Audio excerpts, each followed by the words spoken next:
നമസ്കാരം. കണ്ണൂരിലെ petrol pump വിവാദമായല്ലോ. ഈ പെട്രോൾ പമ്പിൽ ഏറ്റവും അധികം വിവാദമായതും ചർച്ചയായതും പമ്പിന്റെ ലൈസൻസ് നേടിയെടുത്ത പ്രശാന്തിന് പിന്നില് ആരാണ് എന്നുള്ള കാര്യമായിരുന്നു. ശ്രീകണ്ഠാപുരത്തെ ഒരു പള്ളിയുടെ ഉടമസ്ഥതയുള്ള സ്ഥലം പാട്ടത്തിനെടുത്തതും പിന്നാലെ പമ്പിന് ലൈസൻസിന് അപേക്ഷ നൽകി അത് നേടിയെടുക്കുകയും ചെയ്തത് പ്രശാന്തനായിരുന്നു. ഈ പ്രശാന്തന്റെ ജോലിയാണെങ്കിൽ പരിയാരം മെഡിക്കൽ കോളേജിലെ താൽക്കാലിക ജീവനക്കാരനായിരുന്നു. ഈ പ്രശാന്തനാകട്ടെ പരിയാരം മെഡിക്കൽ കോളേജിലെ താൽക്കാലിക ജീവനക്കാരനുമായിരുന്നു. ഈ സാഹചര്യത്തിലാണ് പ്രശാന്തിന് പിന്നിൽ ബിനാമികളുണ്ടെന്ന ആക്ഷേപം ആദ്യം മുതലേ ഉയർന്നത്. അതുകൊണ്ടാണ് മുഖ്യമന്ത്രിയുടെ ഓഫീസിൽ നിന്ന് പോലും ഇടപെടൽ ഉണ്ടായതും. ADMന്റെ മരണത്തിൽ പ്രശാന്തനെതിരെ ആരോപണങ്ങൾ ഉയർന്നപ്പോൾ ഇയാൾക്കെതിരെ യാതൊരു നടപടിയും സർക്കാർ കൈക്കൊണ്ടതുമില്ല. കള്ള ഒപ്പുകളടക്കം തയ്യാറാക്കിയെന്ന വിവാദങ്ങൾ അടക്കം നിലനിൽക്കുകയും ചെയ്യുന്നുണ്ട്. ഇങ്ങനെ പ്രശാന്തിന് സംരക്ഷണം ഒരുക്കാൻ ഒരു വലിയ സംഘം തന്നെയുണ്ടെന്ന സംശയങ്ങൾ ബലപ്പെട്ടു നിൽക്കുകയാണ്. ഇതിനിടെയാണ് ഇക്കാര്യത്തിൽ കേന്ദ്ര സർക്കാരിൽ നിന്ന് പോലും പ്രശാന്തിന് ക്ലീൻ ചിറ്റ് ലഭിക്കുന്നതെന്ന വിവരം പുറത്തു വരുന്നത്. പ്രശാന്തന് പെട്രോൾ പമ്പ് അനുവദിച്ചതിൽ കേന്ദ്ര സർക്കാർ അന്വേഷണം നടത്തിയിട്ടില്ലെന്നാണ് കേന്ദ്രമന്ത്രി സുരേഷ് ഗോപിയും വ്യക്തമാക്കിയത്.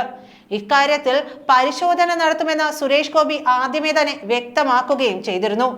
ഇതിനെല്ലാം ശേഷം ഇപ്പോൾ പ്രശാന്തിന് പെട്രോൾ പമ്പ് അനുവദിച്ചതിൽ യാതൊരു കുഴപ്പങ്ങളുമില്ലെന്നും മാനദണ്ഡങ്ങളെല്ലാം പാലിച്ചാണെന്നുമാണ് പൊതുമേഖലാ പെട്രോളിയം കമ്പനിയായ ഭാരത് പെട്രോളിയം കോർപ്പറേഷൻ വ്യക്തമാക്കുന്നത്. കണ്ണൂർ സ്വദേശി ശ്രീജയൻ നൽകിയ വിവരാവകാശ അപേക്ഷയിലാണ് ഈ മാനദണ്ഡങ്ങളെല്ലാം പാലിച്ചു തന്നെയാണ് പ്രശാന്തൻ പെട്രോൾ പമ്പിന് അനുമതി തേടിയതെന്നും പെട്രോൾ പമ്പ് അനുവദിച്ചതെന്നും വ്യക്തമാക്കിയിട്ടുള്ളത്. എന്നാൽ വിവാദത്തിൽ കൈക്കൂലി ആരോപണം അടക്കം ഉയർന്ന പശ്ചാത്തലത്തിൽ പോലും പുനഃപരിശോധനയ്ക്ക് പെട്രോളിയം കമ്പനി തയ്യാറുമല്ല. മാത്രമല്ല, സർക്കാരിൽ ജോലിയുള്ള ആളാണെങ്കിൽ പമ്പ് അനുവദിക്കാൻ സാധിക്കില്ലെന്ന് തന്നെയാണ് ചട്ടം. ഈ ചട്ടങ്ങളൊന്നും പ്രശാന്തന്റെ കാര്യത്തിൽ മുഖവിലയ്ക്ക് എടുത്തിട്ടില്ല എന്നുള്ളതും ഒരു വസ്തുത.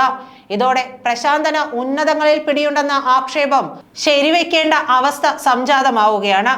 പെട്രോൾ പമ്പിന്റെ ലൈസൻസ് വിഷയത്തിൽ അടൂർ പ്രകാശ് ചോദ്യം ഉന്നയിച്ചപ്പോഴാണ് കേന്ദ്ര പെട്രോളിയം സഹമന്ത്രി സുരേഷ് ഗോപി പാർലമെന്റിൽ മറുപടി നൽകിയത്. വിഷയത്തിൽ ഒരു സംസ്ഥാന സർക്കാർ ഉദ്യോഗസ്ഥനെതിരെ പരാതി ലഭിച്ചിട്ടുണ്ടെന്നും യുക്തമായ നടപടി സ്വീകരിക്കുന്നതിന് പരാതി കേരള സർക്കാരിന് അയച്ചു കൊടുത്തിട്ടുണ്ടെന്നും കേന്ദ്രമന്ത്രി സുരേഷ് ഗോപി ലോക്സഭയിൽ രേഖാമൂലം നൽകിയ മറുപടിയിൽ പറയുകയും ചെയ്തു. കോൺഗ്രസ് അംഗം അടൂർ പ്രകാശിന്റെ ചോദ്യത്തിന് മറുപടിയായിട്ടായിരുന്നു ഇക്കാര്യം അറിയിച്ചതും. പെട്രോൾ പമ്പ് വിവാദത്തിൽ കേന്ദ്രം അന്വേഷണം പ്രഖ്യാപിച്ചിട്ടില്ല എന്നും വ്യക്തമാക്കി. ADMന്റെ മരണത്തിനിടയാക്കിയ പെട്രോൾ പമ്പ് വിവാദത്തിൽ കേന്ദ്ര സർക്കാർ അന്വേഷണം പ്രഖ്യാപിച്ചിട്ടുണ്ടോ എന്നതുൾപ്പെടെയുള്ള ചോദ്യങ്ങളായിരുന്നു അടൂർ പ്രകാശ് ഉന്നയിച്ചത്. പമ്പുകളുടെ തിരഞ്ഞെടുപ്പും അത് റദ്ദാക്കലുമെല്ലാം തീരുമാനിക്കുന്നത് പൊതുമേഖലാ എണ്ണ കമ്പനികളാണ്.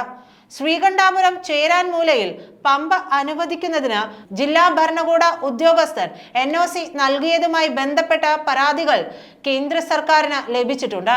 പരാതികൾ സംസ്ഥാന സർക്കാരിലെ ഒരു ഉദ്യോഗസ്ഥരുമായി ബന്ധപ്പെട്ടായതിനാൽ നടപടി സ്വീകരിക്കുന്നതിന് കേരള സർക്കാരിന് അയച്ചു കൊടുക്കുകയായിരുന്നുവെന്നാണ് കേന്ദ്രമന്ത്രി വ്യക്തമാക്കിയത്. എന്നാൽ ഭാരത് പെട്രോളിയത്തിൽ നിന്നും എല്ലാ മാനദണ്ഡങ്ങളും പാലിച്ചാണ് പമ്പ് ലൈസൻസ് അനുവദിച്ചത് എന്ന മറുപടി ലഭിച്ചതോടെ ഈ വിഷയത്തിൽ ഇനി പ്രശാന്തനെതിരെ കാര്യമായ നടപടി ഉണ്ടാകില്ലെന്നും സൂചനകളുണ്ട്. മറുപടിയിൽ TV പ്രശാന്തൻ എന്ന് പറഞ്ഞാണ് ഭാരത് പെട്രോളിയം ടെറിട്ടറി മാനേജർ മറുപടി നൽകിയത്. ഇത് പ്രശാന്തന്റെ ഇഷ്ടക്കാർ പെട്രോളിയം കമ്പനിയിലും ഉണ്ടോ എന്ന സംശയം ബലപ്പെടുത്തുകയും ചെയ്യുന്നു.